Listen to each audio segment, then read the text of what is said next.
Nakita niyo naman po sa first episode, napaka-business-minded. Yung one, di ba? Oo, pinagkakitaan na po kaming lahat. Actually, parang pa-manager na nga po yung datingan niya sa amin. Kasi nahainan kami ng 50 million eh. So gumana ka agad yung utak niya. Magaling si Cap sa numbers. Ayan. Sa pera. Masinop ba? So yun yung mga natutunan mo about your fellow runners sa kanilang mga skills and traits. Okay, salamat sa yung sagot. I'll ask Lexi naman. Nakita natin sa pilot pa lang, from the airport, you went to the beach, and in fact sa OBB may mga nakita tayong iba't ibang places sa Korea. So isang patikim sa ating mga nandito sa Studio 7, ano ba yung iba't ibang lugar? Alin doon yung pinaka-paborito mo at bakit? Without spoiling kung anong ginawa niyong mission doon pero ano yung aabangan nilang lugar na na-feature nyo dito sa Well, sige, you can describe it na lang if you... It's a location close to the DMZ, parang border ng North Korea and South Korea. Makikita niyo dun sa trailer namin na may... Oh, gulat na gulat, buboy. Gangwon ba yan? Hindi. Anyway, para po klaro. Basta yung border po ng North Korea and South Korea, ang episode, ang tema po namin doon military. Surprise! Sinong guest namin doon? Pero, favorite ko po yun kasi doon namin naramdaman yung heartwarming effect ng ginagawa namin sa Korea. And the making of Running Man Philippines. From season 1 to season 2. So, yun po yung pinaka-favorite ko. Tsaka bukod po dun, ang hirap po kasi nun eh. Grabe po, physically challenging po yung episode na yun. Kaya sana abangan nyo. Bandang dulo-dulo na po yun. So kung ano man yun, we won't spoil it. But abangan nila dito sa season 2 ng Running Man Philippines. Up next, we have, of course, Buboy. Buboy, ang katanungan ko para sa'yo. Marami nangyari dito. And of course, you're very well-known sa magaling magpatawa. Ano yung mga memorable moments sa'yo na aabangan ng ating mga kapuso? English daw, sabi ni Buboy. Pwede ka magsalitin ng Tagalog? Oo naman, sige. Joke lang po. Actually, napag-usapan natin to, Boss J, parang nakaraan. Na parang nagre-reminisce po kami kung ano po ba talaga yung masasaya. Sabi ni Boss G, halos lahat kasi talaga masaya. Tapos yung iba po nagtatanong lagi sa amin, or kadalasan, sino po ba yung ultimate runner? Yun lagi yung tinatanong sa amin. Para sa amin, para kay Boss T, naliwanagan ako na parang hindi yun yung parang ultimate runner ang pinaka, alam mo yung question. Ang question is, nag-enjoy pa kayo? Ang sagot ko po doon, araw-araw kami nag-enjoy. Kahit po na maaga po kami na, uy, bulong-bulong ka dyan. Sensya na po, distract ako this guy. This guy, you know. So, gumigising kami ng umaga, 4 a.m., minsan 3 a.m., para gawin yung mga missions or yung mga laro na gagawin namin. Kasama yung mga runners. At syempre, kahit nung kasama ko si Miguel, sabi ko, wow, iba rin pala yung dynamics nung nakasama rin namin si Miguel. So, itong season 1 at season 2, magkaiba. Iba yung paano nitong winter talaga. Sobrang, alam mo yung, wow, surreal. Surreal. So real. Yes, and that's all. Thank you. Thank you very much, boy. Up next, Efek, tatanong ko, may mic na rin naman siya. Okay, sa trailer pa rin nakita natin maraming mga bisita na sumama syempre sa inyo.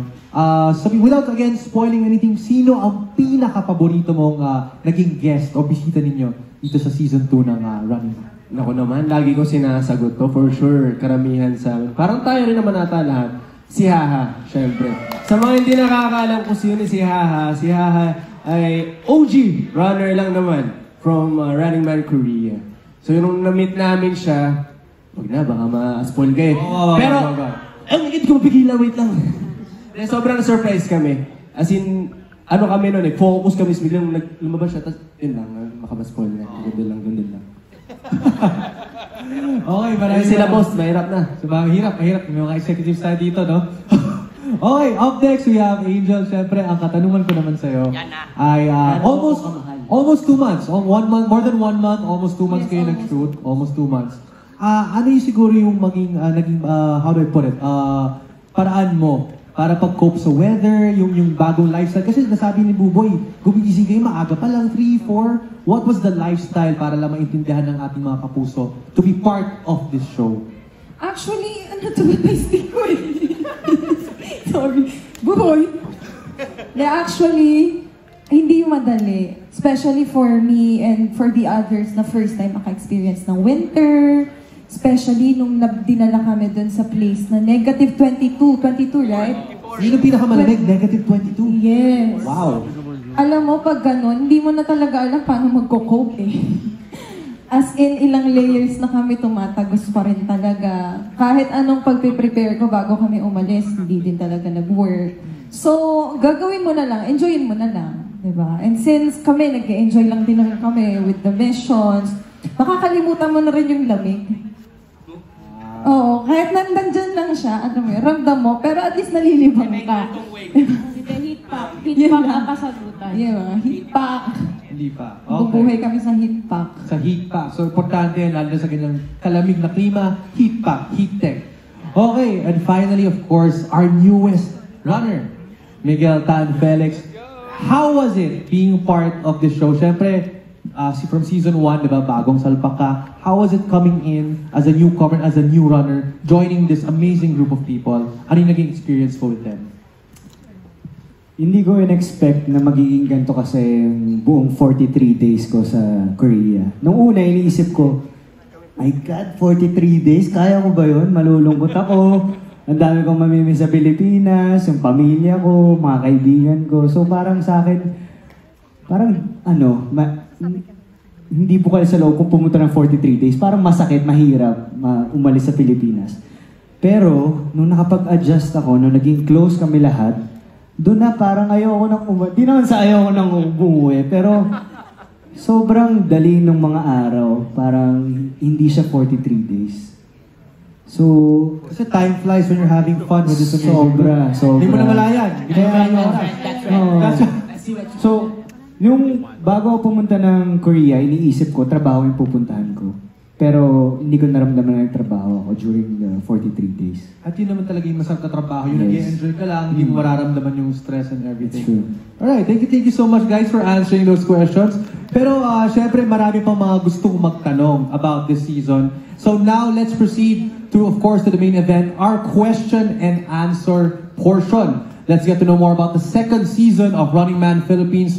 And of course, our first question will come from Mr. Richard Paglikawan of Lionheart TV. Dito po ba siya? Ayan. Yo, go ahead. Take it away, sir. No po, good afternoon. Ako pala yung una. Ayan, this question goes for Mikael at saka kay Glyza. So, syempre, bilang kasama dun sa first season, okay, what aspect of Running Man PH Season 2 is going to surprise the fans the most? Ay, wow. Gusto ko yung tanong na yun. Although medyo consistent ako dito, para sa akin, masa-surprise sila. Lalo na nakita na natin tong pilot episode. Yung friendship natin.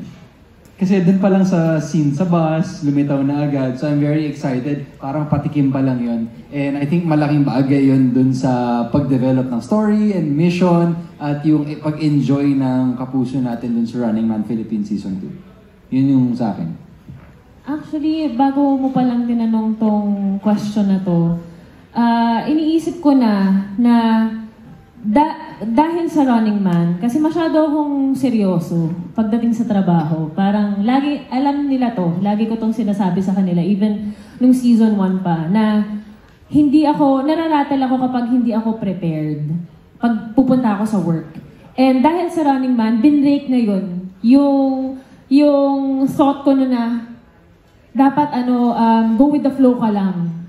Tapos, dahil nakasama ko sila, parang mas nag-loosen up ako. Mas ini-enjoy ko yung present moments, lalo na kapag yung mga magkakasama kami. Actually, ngayon ko lang sasabihin ito, na dahil sa inyo, parang mas nararamdaman ko na ang saya pala na hindi ka masyadong seryoso sa buhay. Diba? Yung parang okay lang na kalimutan mo muna yung mga responsibilities mo as an adult. Diba? Na for once, Kahit ang bills kanina. Yung mga bills, wag mo muna masyadong isipin. Huwag mo na bayaran. Pagka hindi pa naman due. Pero pagka due date na, doon ka na medyo maratal. Pero anyways, di ba kapag magkakasama kami, I think yun yung lagi kong gustong i-share din sa mga tao. And hopefully, through watching Running Man, maramdaman din nila yung closeness na build namin. And parang siguro sa akin, kapag pinapanood nyo kami, sana din maramdaman nila na, uy, ang saya parang maglaro, ang saya pala maging bata ulit. So yun, I think yun yung isa sa mga aspeto ng Running Man na ikaka-surprise nila, and at the same time, parang madidiscover nila yung individual strengths namin, yung individual characteristics namin na hindi namin naipapakita dahil normally nakikita kami ng mga tao na umaarte kami or nag-host kami pa konti-konti. Pero dito, makita niyo yung kabaliwan na side namin, yung medyo weird na side namin, ano pa ba? Yung mga side na hindi namin masyadong pinapakita on TV. Side by side. Thank you. Ito pa, may isang question pa rin ako for Mikael and Liza pa rin. So, mas mahirap ba ang challenges sa new season? And ano yung pinaka-memorable na pwede niyong i-share sa amin?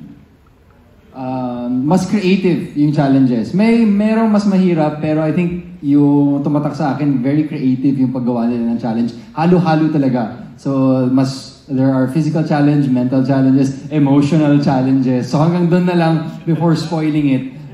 So, para sa akin, yun yung naging pagkakaiba from season 1 and 2. Oo, ganun talaga eh. Parang hindi nauulit.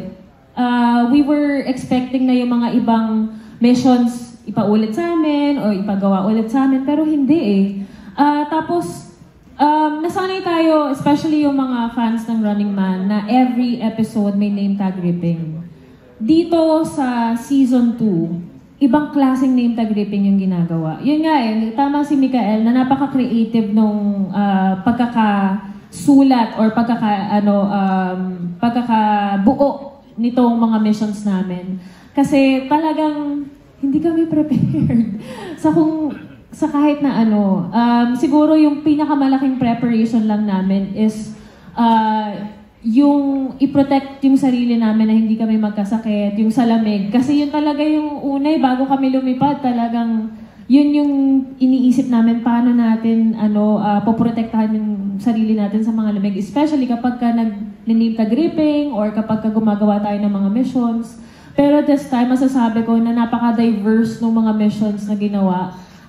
Kung akalain mo, 'di ba? Kung akalain mo na physical yung mga gagawin namin or kahit kami ini-expect namin na uy, physical to, so workout kami the night before or the day before. Pero kinabukasan, kakain lang kami. Yung gano'n. Yung nasayang yung workout. Pero ayun yung talagang charm ng Running Man eh. Hindi mo talaga alam kung anong mangyayari. Pero kagaya ng song kagaya ng theme song ng Running Man, go lang ng go, kaya mo to, let's rock and roll. Thank you so much. Alright, thank you so much, Richard of Lionheart TV. Thank you for your answers, of course. Up next, we have Miss Rose Garcia of PEP. Correct? Yeah? Miss Rose, ayan po. Nasaan po si Miss Rose at meron siyang katanungan para sa ating mga runners. Ayan, hello. Good afternoon. Una kong question sa pinakabagong runner. So Miguel, bilang alam mo na bago ka pa, anong sinabihan ka, alam mo na kasi na syempre sobrang na-build na yung grupo nila eh, may solid na. So saan ka medyo kinabahan nung malaman mong makakasama ka sa Running Man PH2? Kinabahan po ako kung paano ako mag-fit sa grupo.